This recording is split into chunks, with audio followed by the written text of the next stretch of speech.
Hey folks, it's John Schneider and welcome to another episode of Jersey Bay Shore Country. Today we want to get started right away because we have a lot to talk about. With me today is my good friend and author, Robert A. Mayers. Robert, good to see you again. How are you, John? Always a pleasure. Great. I'm doing great. You know, you have written so many great books.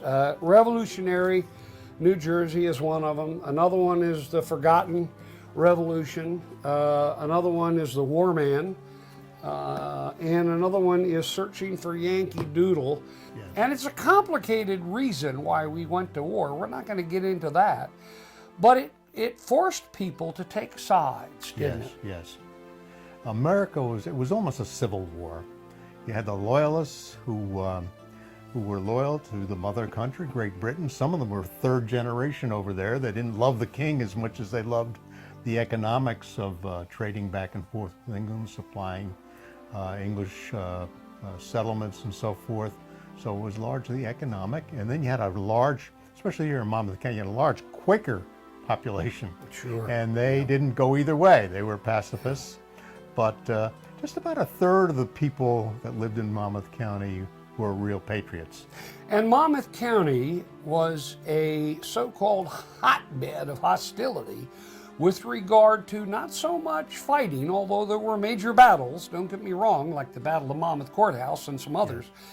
But there was some real hostility, neighbor against neighbor, loyalist against patriot, and probably the craziest relationship between two people in a family that decided to take sides, one to be a patriot, one to be a loyalist, was Ben Franklin and his son, his illegitimate son, William Franklin, who decided he was going to be a loyalist and he wanted to follow King George. And of course, we know that Governor of New Jersey. Yeah. He became governor of New Jersey. I know, it's amazing. Oh, wow. And the American Revolution was a bloody affair, wasn't it? Yes, it was. I mean, these things that more people probably got killed from the bayonets and knives in the middle of the night. This was the M16 of the Revolutionary War. Yeah. It's a bayonet, it's three-sided. If you got hit with it, you either bled to death because the wound couldn't be sewn, or you got infection. So. Yeah. The best army in the world were the Redcoats, or as they call them, the lobsterbacks, I think they call them once in a while. Among other things. Among other things. But they were, and so when they came marching through your farmland, you'd be a loyalist sometimes. Oh, yes. And if they were turned their backs and went the other way and some militia came in, you were a patriot. It was however the wind blew. But the people who lived in the villages knew who was a loyalist and who was a patriot, and they would kill each other, wouldn't they? Yes. I mean, it was pretty brutal. Yeah. And so and there were lots and lots of spies as well. Well, to kind of put a time frame on here in Monmouth County, 1778 was the huge Battle of Monmouth Courthouse that you mentioned. Oh. And the British left, they evacuated, the American troops drove them from the field. Some call it American victory, some call it a draw, but they came all the way over here to Sandy Hook. They boarded vessels and they went over to New York City and they stayed there for the rest of the war. This land here in Monmouth County became a no man's land. It was a third patriot, it was a third loyalist, and it was a third Quaker, and they all shifted around based on economics and convenience and safety. And we welfare. were supplying stuff to everybody. I mean, we'd give cattle to the British if we were loyalists. We'd give cattle to the patriots if we were patriots. It was a tough time to be a friendly neighbor. It really, truly was a civil war. And there were two individuals whose destinies were tied together. One was Colonel Ty, and one was Captain Huddy, Joshua Huddy. And Colonel Ty, of course, was a loyalist, and he fought on the other side. But they both had something in common. They weren't part of the regular militia, right? When the British went to New York, Washington pulled the Continental Army, the regular army, out of here, and you had the Patriots, which were militia, citizen soldiers, the boys from the farms in these towns, and the Loyalist population, who were mostly merchants that were supplying and feeding New York City. Right. from here. Huddy was born in Salem County in a wealthy landowning family. Quaker. He was a Quaker who was expelled from the church and did a lot of bad stuff in it. He was a bad boy early on, wasn't he? He stole livestock. He was arrested for assault, theft. He was expelled from the Quaker church for dissolution, whatever that is. He was a bad boy. Ty, on the other hand, was exactly the opposite. He was black. He was a slave, and he worked for a man in Shrewsbury by the name of William Corliss. Mm-hmm. William Corliss owned 4 young men, slaves. He was very cruel to them. He whipped them. And when the war broke out in 1775, the governor of Virginia, Lord Dunmore, said African Americans throughout the 13 colonies, if you leave and desert your master and join the British Army, you are a free man. So 100,000 Negroes, African Americans, went to the British side, and among them was Colonel Ty, whose name was really Titus Cornelius. Yeah. He changed his name, and he escaped from Corliss. Interestingly, I think Colonel Ty and Captain Huddy had similar kinds of duties, even though they had different ranks and they were working for opposite sides.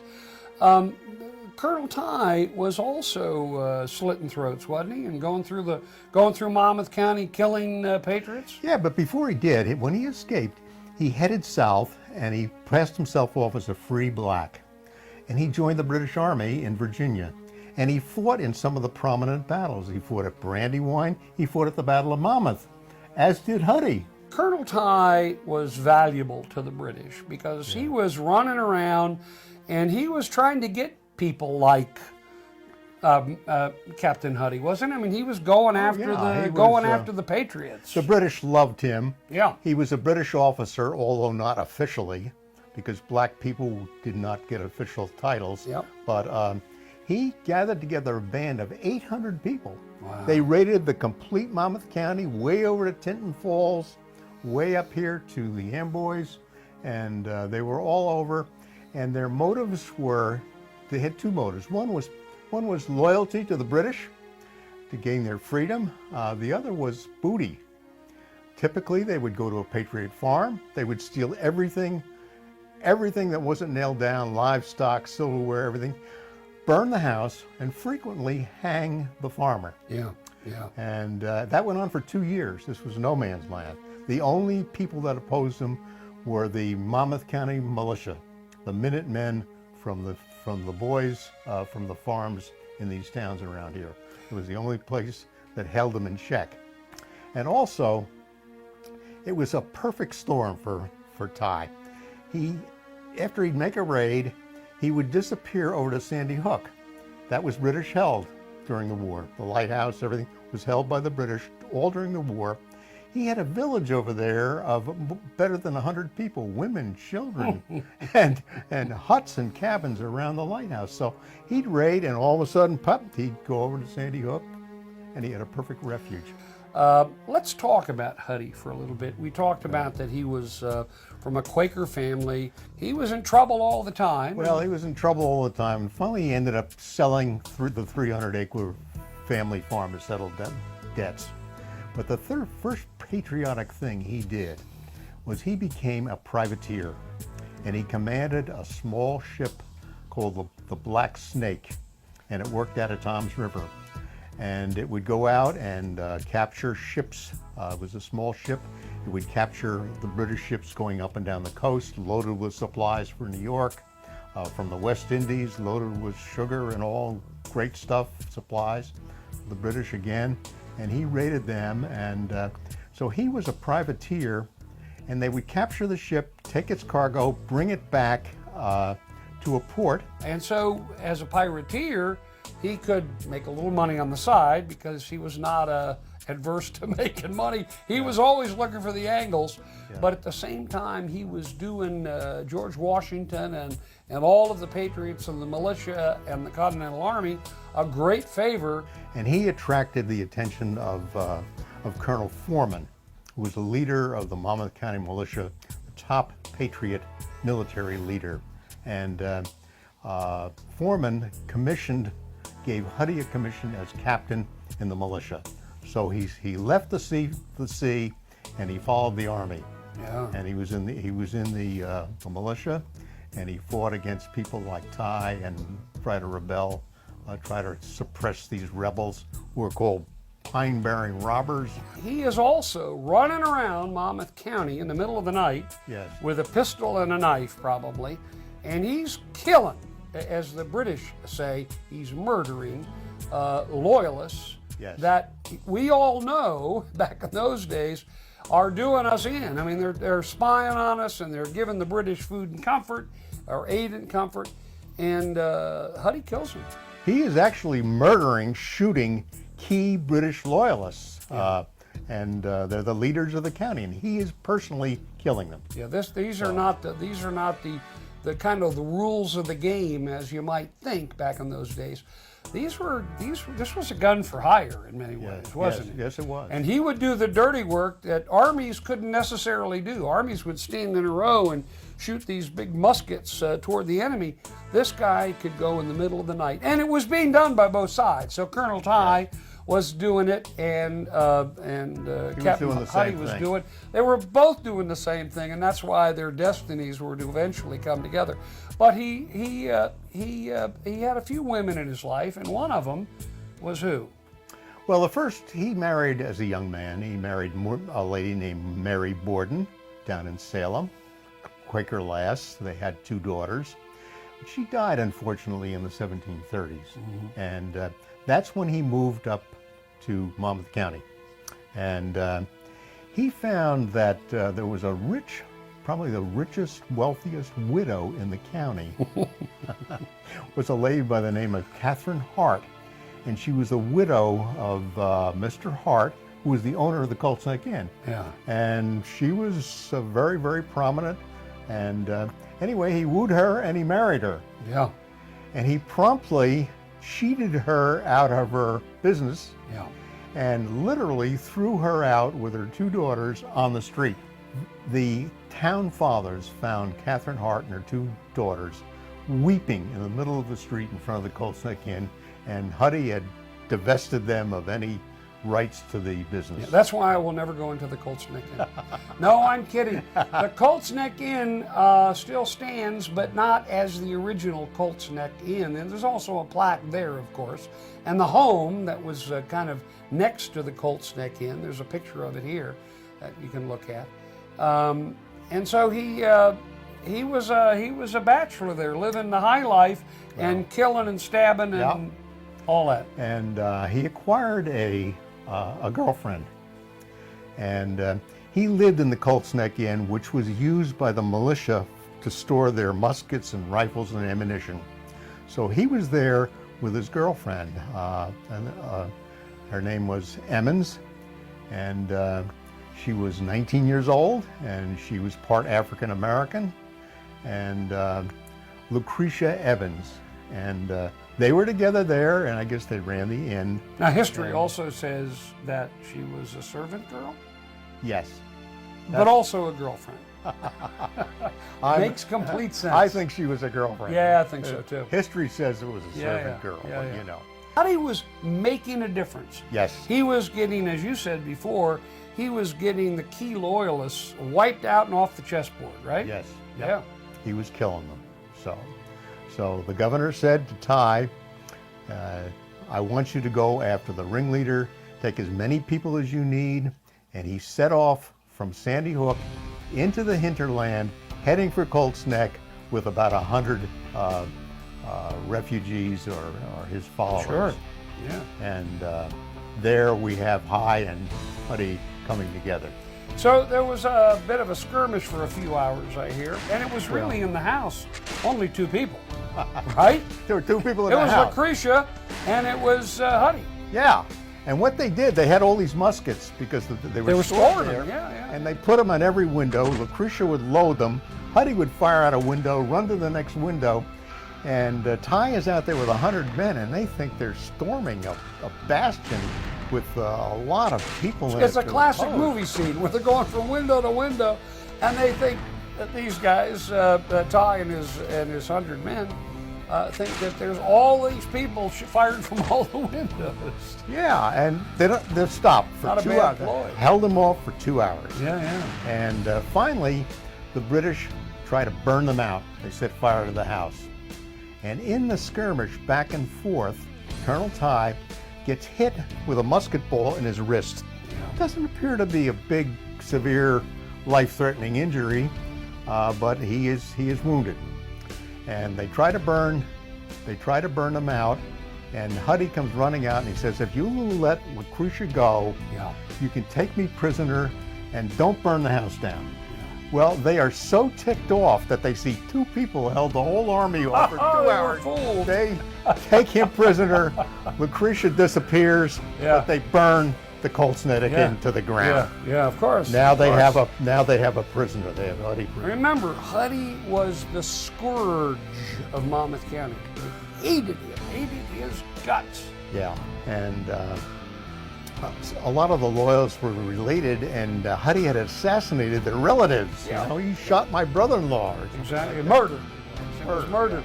And of course, there's plaques and all kinds of stuff down there at Colt's Neck Inn commemorating this event. And then so they bind him or whatever they do and start marching him toward the Shrewsbury River. They take him down toward the Shrewsbury River to a place called Black Point, which is really Rumson. In the meantime, the word gets out, the British have captured Huddy and they're heading down to Black Point. The militia set out and chase them. By the time they get down to Black Point, the British are taking Huddy to New York to put him in prison. They have jumped in a boat, they have shoved off, they're going down the river. The Patriots jump in a boat. Anyway, so the boat is headed toward the Rumson-Seabright Bridge. And right there is yet another monument to Huddy. It's called Huddy's Leap. And it's right there in Rumson, where the Shrewsbury River becomes very narrow. And as they're approaching what is the bridge today, the boat overturns. They're shooting from the water, they're shooting from the shore, and he swims to shore, and his men rescue him. And as he's coming to shore, they don't know if it's Huddy, and they're shooting in that direction of the boat. And he raises his hands and he says, "I'm Huddy, I'm Huddy, I'm Huddy." And he's rescued by his guys, and they go off. And he escapes. He goes back into the militia, and they say, "Boy, we've got this valiant officer. We're going to give him an important post. Yeah. We're going to put him down in Tom's River in a blockhouse, a small fort, to guard the salt works." So salt works were extremely important during this period in history because it helped preserve meat. And of course, this was an incredible responsibility. And of course, there is another monument down in Tom's River right there where that area used to be. And he is considered to be the hero of Tom's River, right? Yeah, he's the officer of a blockhouse. It was a small fort and only had 25 Patriots in. They were heavily armed. And the blockhouse, after he's there a couple of months, gets attacked. The city gets attacked, Tom's River gets attacked, and he holds off. It's a superior force. It's hundreds of British soldiers. It's got 25 men. They fire, they hold them off for hours, they run out of ammunition, and then they use pikes or spears to hold the British off. And you know, you can see what's happened. The fort falls, Huddy runs out the back door and escapes and hides in a mill. But after an hour or so, they find him. So they've got him again. The British burn Tom's River. They burn the town. They kill most of the male inhabitants of Tom's River. My God. There are 100 women and children left without food or shelter. The British take Huddy back to New York. Somewhere between the time that Colonel Ty gets shot in the wrist at the Colt's Neck Inn trying to capture him, and this period of time, Colonel Ty dies, right? Yes. Probably from an infection. So he was the scourge of Monmouth County, this guy, Joshua Huddy. So they have captured him again. They burn Tom's River to the ground, and they put him on a prison ship. Now, these prison ships are incredibly dangerous. You don't want to be on a prison ship. You will be tortured. You'll probably die.